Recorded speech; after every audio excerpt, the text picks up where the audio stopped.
beaucoup de sujets intéressants et surtout c'était peut-être plus l'angle de l'homme par rapport à la Terre, alors que les autres années précédentes on avait beaucoup de reportages sur la nature, la mer.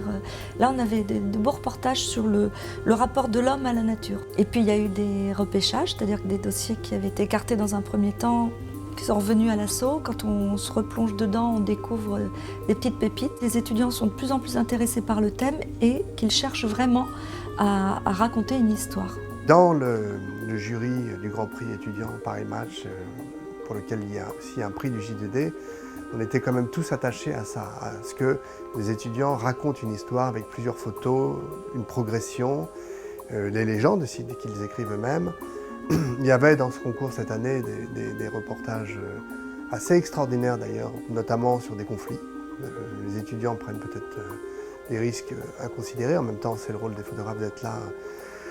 Mais à chaque fois, on a plutôt retenu notre attention a été plutôt retenue sur des reportages qui donnent un recul par rapport à l'émotion brute, une perception, des explications et donc une histoire, c'est-à-dire un début, une fin, avec des épisodes. Alors la sélection de cette année, elle m'a agréablement surpris. Ce qu'on a voulu primer cette année, c'est justement cette proximité avec l'actualité, une actualité violente d'un monde en ébullition et qui se retrouve parmi les lauréats cette année. C'est quelque chose d'assez agréable pour nous. Ça prouve que les étudiants sont au niveau et qu'on a vraiment de la qualité. Et cette année, le palmarès est exceptionnel. Par rapport à l'année dernière, il y a encore plus d'étudiants qui sont partis dans des coins un peu, je qualifierais un peu chauds. Carrément à la frontière, en Syrie, des villages et des villes qui ont été libérés par les Kurdes. Et c'est vraiment des reportages très humanistes, avec plein d'histoires humaines à l'intérieur.